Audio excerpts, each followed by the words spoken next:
आज यहाँ आए हुए सभी पत्रकार बंधुओं को और जितने दर्शक ये देख रहे हैं उन सबको मेरा नमस्कार, मेरा प्रणाम। आज लखनऊ में मैं उत्तर प्रदेश के सभी मतदाताओं से इंडिया गठबंधन को भारी भरकम वोट देने के लिए, भारी मात्रा में वोट देने के लिए अपील करने के लिए आया हूँ। मैं 4 बातें रखना चाहता हूँ। पहले चारों बिंदु बता देता हूँ, फिर उसको डिटेल में एक्सप्लेन करूँगा।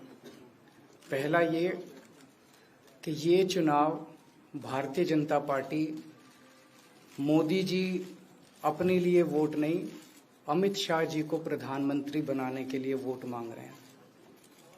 दूसरी बात,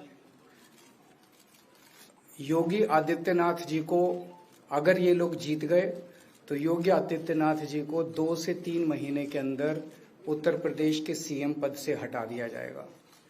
नंबर 3, इन लोगों की पूरी तैयारी है, अगर ये लोग जीत गए तो संविधान को बदल के SC ST और OBC का रिजर्वेशन खत्म कर दिया जाएगा।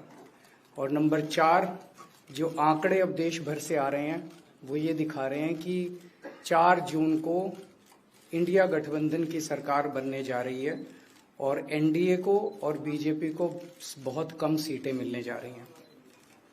अब मैं अपने सबसे पहले पॉइंट पे आता हूं।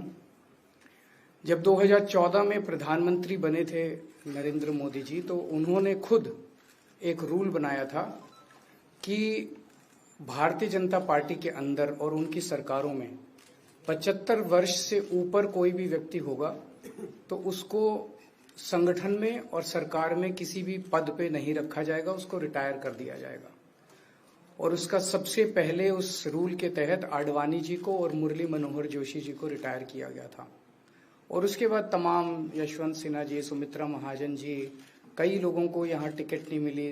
कई लोग जो पद पे बैठे हुए थे उनको पद से इस्तीफा दिलवा के उनको हटाया गया। ऐसे कई सारे लोग हैं। तो अब अगले साल 17 सितंबर को प्रधानमंत्री मोदी जी 75 साल के होंगे और मोदी जी ने तय कर लिया है कि अमित शाह जी को वो अपना वारिस बनाएंगे और अमित शाह जी अगले साल 17 सितंबर को देश के प्रधानमंत्री बनाने का उन्होंने तय किया है मोदी जी ने। इसके ऊपर मोदी जी पिछले 1-2 साल से लगे भी हुए हैं, क्योंकि भारतीय जनता पार्टी के अंदर अमित शाह जी के सामने जो जो बाधाएं पैदा कर सकता था नेता, एक एक करके उन सब नेताओं को साइड कर दिया गया, उनका पत्ता साफ कर दिया गया। शिवराज सिंह चौहान को हटा दिया गया, वसुंधरा राजे को हटा दिया गया, डॉक्टर रमन सिंह को हटा दिया गया, देवेंद्र फडणवीस को खत्म कर दिया गया, खट्टर साहब को खत्म कर दिया गया, एक एक करके सबको खत्म कर दिया गया। एक ही शख्स बचे हैं जो अमित शाह जी के रास्ते का कांटा बन सकते हैं। हेलो, आवाज आ रही है? आ रही है। एक ही ठीक है, आ रही है। एक ही शख्स हैं जो कि उनके रास्ते का कांटा बन सकते हैं, वो हैं योगी आदित्यनाथ जी। अब योगी आदित्यनाथ जी को इन्होंने हटाने का पूरा मन बना लिया है और अगर इनकी सरकार बनी तो 2 महीने के अंदर योगी जी को भी उत्तर प्रदेश के सीएम से हटा दिया जाएगा। मैंने दिल्ली में 3-4 दिन पहले ये प्रेस कॉन्फ्रेंस की थी और ये दोनों मुद्दे उठाए थे। जैसे मैंने मुद्दे उठाए थे तो अमित शाह जी ने और उनके कई नेताओं ने अपनी भावना प्रकट की कि नहीं, मोदी जी को 75 साल में इस्तीफा नहीं देना चाहिए, मोदी जी को 75 साल पूरा कार्यकाल पूरा करेंगे। उन सब की भावनाओं की मैं कद्र करता हूं, क्योंकि अपने नेता के लिए जब भी ऐसी बात होती है तो सब लोग सामने आके बात करते हैं। लेकिन बड़ी बात यह है कि मोदी जी ने ऐसा नहीं कहा कि मैं 75 साल पे इस्तीफा नहीं दूंगा, मैं रिटायर नहीं होऊंगा। उनका अपना बनाया हुआ रूल है और मुझे पूरी उम्मीद है कि मोदी जी का अपना बनाया हुआ रूल है और मोदी जी अपने रूल को फॉलो करेंगे। नहीं तो लोग कहेंगे कि मोदी जी ने ये रूल आडवाणी जी को हटाने के लिए बनाया था, जब अपनी बारी आई तो नहीं। तो मोदी जी इस रूल का फॉलो करेंगे, ये पूरा यकीन है देश के लोगों को कि उन्होंने खुद रूल बनाया तो खुद फॉलो करेंगे। दूसरी बड़ी बात जो हुई कि जब मैंने कहा कि योगी आदित्यनाथ जी को 2 महीने में हटा दिया जाएगा, इस पे अभी तक भाजपा के किसी नेता की टिप्पणी नहीं आई है। 4 दिन हो गए। इसका मतलब ये तो कंफर्म करता है कि उन्होंने पूरी प्लानिंग कर ली है और उनके पक्ष में कोई बोलने के लिए तैयार नहीं है योगी आदित्यनाथ जी के। तो उनका हटना अब लगभग तय है कि योगी आदित्यनाथ जी को उत्तर प्रदेश के सीएम पद से हटाया जाएगा। दूसरी चीज, मैं उत्तर प्रदेश के सभी मतदाताओं को कहना चाहता हूं कि पिछले 4-5 महीने से इन्होंने शोर मचा रखा है, 400 पार 400 पार 400। क्यों? कहते हैं नहीं मोदी जी कुछ बड़ा काम करना चाहते हैं। तो लोगों ने खोद खोद के पूछा, भाई क्या बड़ा काम करना चाहते हैं, कुछ बताओ तो सही। तो उन्होंने नहीं बताया। लोगों ने फिर अंदर से पता किया कि बड़ा काम ये करना चाहते हैं कि देश से रिजर्वेशन खत्म करना चाहते हैं। हम जानते हैं कि इनका जो पूरा इकोसिस्टम है, आरएसएस, बीजेपी, शुरू से ये लोग रिजर्वेशन के खिलाफ रहे हैं। इनकी पूरी की पूरी मानसिकता रिजर्वेशन के खिलाफ रही है। तो मैं सभी लोगों को ये आगाह करना चाहता हूं कि ये बड़ा काम इनको 400 पार इसीलिए चाहिए क्योंकि ये रिजर्वेशन खत्म करना चाहते हैं। संविधान को, बाबा साहब अम्बेडकर ने जो संविधान बनाया था, उस संविधान को ये तार तार करना चाहते हैं। पूरे देश भर से अब जो ट्रेंड आ रहे हैं, वो ट्रेंड ये दिखाते हैं कि भारतीय जनता पार्टी को 250 से भी नीचे, मेरे हिसाब से 220 के आसपास, 3-4 दिन पहले भी मैंने कहा था, 220 से कम सीटें इनकी आती हुई नजर आ रही हैं।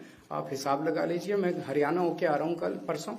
हरियाणा में इनकी बहुत कम हो रही हैं, दिल्ली में इनकी बहुत कम हो रही हैं, पंजाब में मुझे नहीं लगता इनकी कोई सीट आ रही है, कर्नाटक में इनकी काफी कम हो रही हैं, महाराष्ट्र में इनकी बहुत कम हो रही हैं, बंगाल में इनकी कम हो रही हैं, यूपी में इनकी कम हो रही हैं, बिहार में इनकी कम हो रही हैं, झारखंड में इनकी कम हो रही हैं, राजस्थान में इनकी कम हो रही हैं। तो इनकी सीटें आ कहां रही हैं? तो इनकी 220 के नीचे सीट आ रही हैं। इनकी सरकार बीजेपी की सरकार नहीं बन रही है, इंडिया गठबंधन की सरकार बनेगी। और इंडिया गठबंधन की सरकार जो है वो देश को एक प्रगति के रास्ते के ऊपर लेके जाएगी। इस तरह से जो पूरे देश के अंदर एक नेगेटिविटी इन लोगों ने फैलाई है, उसको हम लोग ठीक करेंगे। मैं अंत में उत्तर प्रदेश के सभी लोगों को अपील करना चाहता हूं कि इंडिया गठबंधन के, यहाँ पे सपा और कांग्रेस का गठबंधन है, इंडिया गठबंधन का जो जहां से कैंडिडेट है उसको भारी मात्रा में वोट देकर आप सब लोग जिताइए। अब मैं निवेदन करूंगा समाजवादी पार्टी के राष्ट्रीय अध्यक्ष माननीय अखिलेश यादव जी से।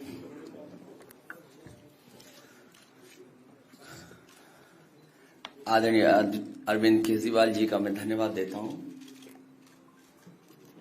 उन्होंने बहुत महत्वपूर्ण बातें आपके सामने रखी हैं। जो देश का माहौल है और 4 चरणों में भारतीय जनता पार्टी चारों खाने चित्त हो चुकी है और उनके आंसुओं की नदी उफान में है। भारतीय जनता पार्टी जो 400 पार का नारा दे रहे थे, अब समझ में आया है 4 चरणों के बाद, वो बात तो ठीक है कि आरक्षण पे सबसे पहले हमला करेंगे, लेकिन 400 पार नारा इसीलिए दे रहे हैं कि 543 में 400 के बाद वो सीटें देख रहे हैं, तो वो केवल 143 बन रही हैं। तो वो स्वयं स्वीकार कर रहे हैं कि 143 से ज्यादा वो सीटें जीतने वाले नहीं हैं, क्योंकि 400 पार सीटें 143 ही बनती हैं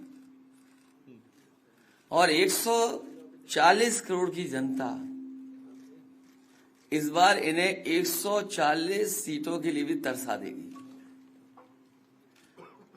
ये यूपी, दिल्ली और पंजाब ये 99 सीट के खेल में ही उलझ जाएंगे। यहां कुछ इन्हें हासिल होने वाला नहीं है। रोटी कपड़ा और मकान की तो लड़ाई हम लोग लड़ेंगे, लेकिन रोटी कपड़ा और मकान से पहले हमें संविधान बचाना है। संविधान बचेगा तो लोकतंत्र बचेगा और बाबा साहब भीमराव अम्बेडकर जी का दिया हुआ संविधान ये हमें अधिकार, हमें न्याय दिलाता है।